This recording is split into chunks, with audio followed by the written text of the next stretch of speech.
Olá, turma! Vamos iniciar nossa aula de filosofia, hoje com o tema meu público, meu privado. A gente vem abordando o tema da cidade e dos espaços da cidade. A gente já falou sobre a ideia de cidadania, sobre o que é ser cidadão, sobre a ideia de espaço público e espaço privado. E hoje vamos falar sobre como essa ideia ela se confunde nos tempos atuais, na cidade atual. Né? Então, de Platão a Hannah Arendt. Então, a gente viu a ideia de público e privado construída pelos gregos, a hipervalorização do espaço público. Até mesmo o espaço privado para os gregos antigos servia de escada para o espaço público. Né? A casa, o espaço privado, era um espaço de uma espécie de treinamento para a vida em sociedade. Né? Então, essa hipervalorização da cidade e dos seus espaços é uma característica dos gregos antigos. Né? Para Platão, a cidade ideal é a que reflete a bondade, o convívio, a honestidade e o senso de justiça de seus cidadãos. Né? Mas aí a gente viu, no entanto, para Hannah Arendt, né, ela nos mostrou que as questões privadas têm tido mais atenção dos cidadãos, o que torna as pessoas politicamente descomprometidas. Então, nos tempos atuais, a filósofa Hannah Arendt chama justamente a atenção para a falta de compromisso com o espaço público. Né? Um cidadão individualista que não se preocupa em manter a harmonia da sociedade, que é tão importante e é tão falada para os gregos, né? Porque para os gregos a felicidade, os ideais, a busca de uma felicidade que é o grande objetivo da vida, não é possível se não for em sociedade, já que eles concluíram que nós seres humanos nascemos para viver necessariamente em sociedade. Desse modo, o espaço da sociedade é a cidade, é o espaço público. Então esse espaço ele tem que propiciar as melhores relações possíveis para que a gente possa atingir uma certa plenitude, não só como sociedade, mas também como indivíduo, já que como indivíduo eu necessito dessa sociedade harmoniosa, dessas boas relações, né? E aí Hannah Arendt chama justamente a atenção para o crescimento do espaço privado. Ela diz que há uma privatização do espaço público, né? Está havendo uma privatização, cada vez mais as pessoas estão se trancando em condomínios, ficando protegidas por muros, cercas elétricas, criando uma cidade paralela dentro da própria cidade, um espaço que é privado, não é público. Né? Os condomínios, os shopping centers, cada vez mais vêm crescendo e separando, né? Causando uma segregação social na cidade. Para Hannah Arendt, isso não é bom. Isso não faz a sociedade e a cidade, o espaço que é a cidade, ser gerador de empatia, ser gerador de harmonia, certo? Isso diminui as virtudes das relações entre as pessoas, ok? E aí qual seria a forma, segundo Hannah Arendt, de a gente poder ter um espaço público mais ativo? A forma é justamente exercer a cidadania daquele modelo clássico, né? De se preocupar realmente com a cidade e buscar soluções na tentativa de resolvê-las. A gente debateu bastante isso, vimos o quanto é difícil hoje em dia haver uma participação ativa, né? Nós concluímos que a cidadania que se dá atualmente é uma cidadania passiva, mas não deixa de ser uma cidadania, porque nem todo mundo tem tempo de se dedicar ativamente às questões da sociedade. Então as pessoas, qual a forma que essas pessoas encontram de exercer sua cidadania? Sendo pessoas cordiais, sendo pessoas que obedecem à lei, desempenhando bem o seu trabalho, desempenhando bem os seus estudos, certo? Tratando os outros com generosidade, com honestidade, com amizade, preservando virtudes, certo? Desse modo, a gente pode sim pensar numa cidadania ativa hoje em dia. O pior é que as pessoas, né, nem isso estão fazendo, estão cada vez mais preocupadas consigo mesmo e com seu próprio espaço, né? Aí o conceito de Hannah Arendt, a ideia de privatização do espaço público e o individualismo, né? O descomprometimento do cidadão e a transformação do espaço público que atinge a sociedade como um todo. Então, mesmo você tendo todas as condições positivas que uma cidade pode oferecer, né? Na sua casa, você tem saneamento básico, você tem sistema de tratamento de esgoto, você tem água encanada, você tem sistema de coleta de lixo, sua rua é calçada, sua rua é asfaltada, você tem segurança, você tem boas escolas, bons hospitais. Isso não quer dizer que todos tenham acesso. Então, mesmo você vivendo, por exemplo, em um condomínio, você tem que se preocupar com quem não tem acesso a esses ganhos e essas coisas positivas que o espaço público pode oferecer. Por quê? Porque isso vai acabar lhe atingindo, né? De alguma forma. Se a sociedade ela não for plena, se houver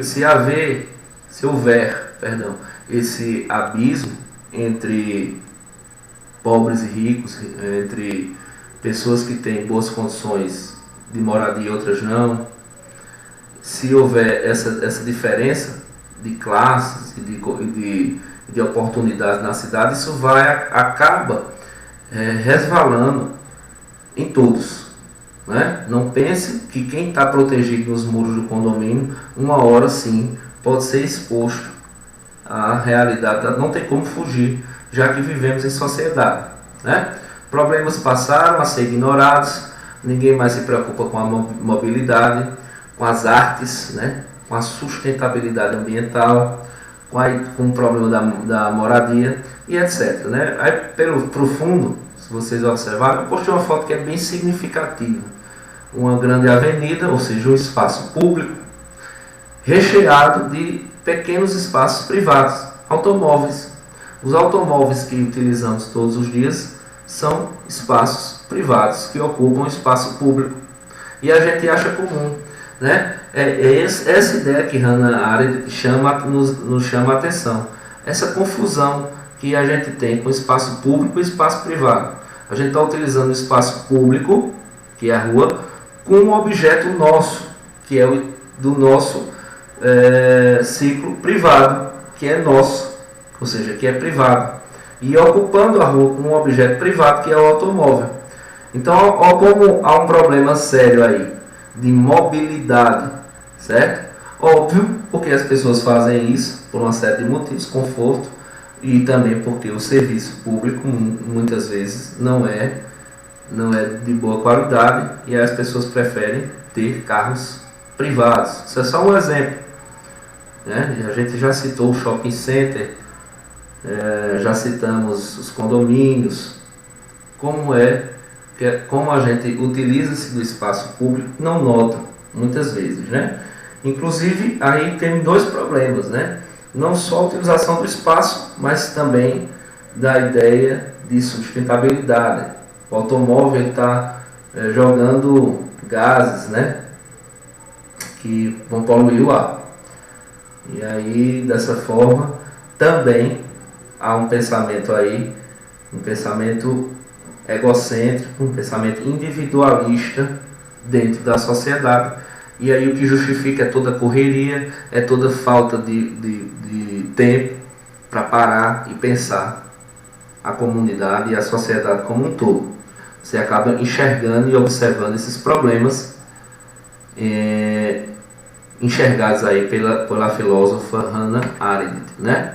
O excesso de valorização do privado tem deixado os seres humanos mais isolados, apesar de conviverem uns com os outros na cidade. né? Vou repetir. O excesso de valorização do privado tem deixado os seres humanos mais isolados, apesar de conviverem uns com os outros na cidade, certo? Então, essa história do que é meu, do que eu tenho, da ideia de uma casa confortável, da tecnologia, certo? Cada vez mais isso vem... Não, oi, tudo bom? Encontro na rua. Olá, como vai? Ah, na internet a gente se fala. Lá no WhatsApp a gente se fala. Tem pessoas que se comunicam pelo WhatsApp dentro de casa, né? Então, cada vez mais, o mundo, apesar da grande comunicação, vai isolando as pessoas, né? A internet e as redes sociais são mais um fator de privatização do espaço público. A partir do momento em que a exposição da vida privada torna-se pública na rede, tem-se uma sensação de uma união social, mais amigos, mais relações interpessoais, mas fica a pergunta: será que essas relações são firmes, reais e substituem as relações presenciais, certo? Então, por mais que você esteja, inclusive, utilizar-se ativamente das redes sociais, é justamente querer que o seu privado exceda o limite do seu privado e vá para o público, né? A partir do momento que eu estou na minha casa, que eu estou na praia, que eu estou na piscina, que eu estou com meus amigos num restaurante, né? Que eu estou na minha festa, e eu tiro uma foto, e eu quero que as pessoas vejam essa foto, é mais uma ideia de transcender o espaço privado para o público, né? Meu espaço privado agora tem que ocupar outros espaços, o máximo de espaço possível. Eu quero tudo para mim. Essa ideia, certo? Individualismo. O que eu escrevo na minha rede social, o que eu posto, eu quero que seja visto. Eu não posto com a intenção de ninguém ver. Eu posto com a intenção de quanto mais pessoas puderem ver. Ou seja, eu quero que o meu privado entre na sua casa. Eu quero a extensão do meu privado. Eu não estou feliz em apenas ter uma boa casa, eu não estou feliz em apenas ter uma boa condição de vida, eu não estou feliz em apenas ter um bom automóvel, de poder viajar, enfim. Eu quero que isso seja visto, certo? Ou seja, olha o privado aí invadindo mais uma vez o espaço público, né? E essas relações construídas pela internet, né? Pelas redes sociais, quando a gente diz, eu tenho 1.500, 2.000 amigos no Instagram, será que esse termo amigo cabe? Seguidores, né? Então, são questionamentos que a gente tem que fazer. Será que essas amizades virtuais, vamos dizer assim, substituem as amizades presenciais? Certo?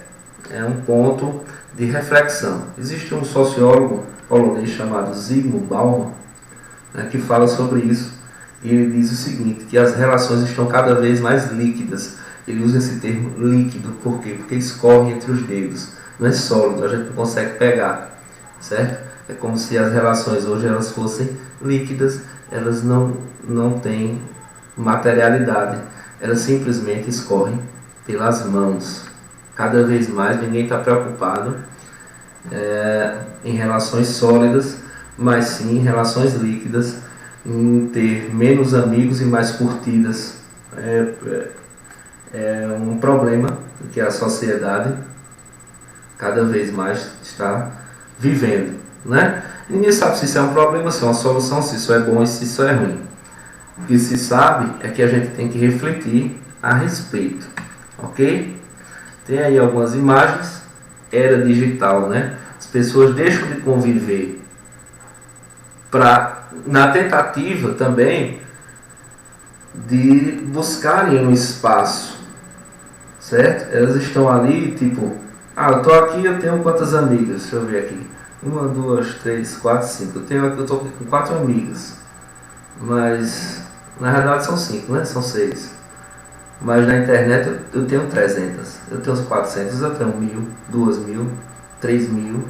E aí eu posso estar com 3.000 pessoas em um espaço virtual. E aqui eu só estou com 5, 6, 4. É da mesma forma aqui, né? uma família, em vez de estarem se comunicando, tendo relações interpessoais, elas estão todas também. Isso aí é uma cena cada vez mais comum, viu, gente? Não é difícil você achar uma cena, uma foto, tirar uma foto dessa. Às vezes na nossa família mesmo não fica difícil, certo? Justamente por isso, por essa interatividade dos espaços, né? Eu posso estar aqui no meu espaço privado e ao mesmo tempo adentrar no espaço que não é meu nem é de ninguém, um espaço público que são as redes sociais. Nessas redes sociais eu posso também criar, postar o meu espaço privado e visitar o espaço privado dos outros, das outras pessoas, certo? A ideia de espaço, como elas vem se alterando, né? O espaço público não é mais um espaço público, é um espaço que é privado público, né? A partir do momento em que as redes sociais são dos donos das redes sociais. Inclusive você tem que ter autorização para poder estar vendo, né, a vida dessas pessoas e tudo mais. Eu parei aqui para a gente, é um ponto a gente refletir, a gente vai debater sobre isso aí. O uso do espaço virtual, né, o espaço virtual sendo bem utilizado, auxilia no aperfeiçoamento das nossas condutas e na aprendizagem de valores humanos e sociais importantes. Pode ser eficiente para conectar indivíduos à vida pública, tornando-os cidadãos ativos e politizados, né? Então, obviamente, se você tem uma vida presencial, vamos dizer assim, né, saudável, não tem nada demais. Se for bem utilizado, auxilia justamente também na troca de informações, no conhecimento de novas pessoas, na troca de ideias, no desenvolvimento de ideologias, na politização do cidadão, inclusive na própria prática, no exercício da cidadania, certo? É outra reflexão que tem que fazer, né? O problema não está na internet, o problema está na forma em que eu vivo, na forma em que eu vivo em sociedade. Eu tenho que utilizar as melhores formas para fazer com que a sociedade, para que minha participação na sociedade seja uma participação de ganho, seja uma participação ao qual eu consiga exercer minha cidadania, eu consiga tentar tornar, né, a sociedade em meu entorno mais harmônica, certo? Melhorar a vida e o espaço público em que eu estou inserido, ok? Espera aí, tchau, tchau!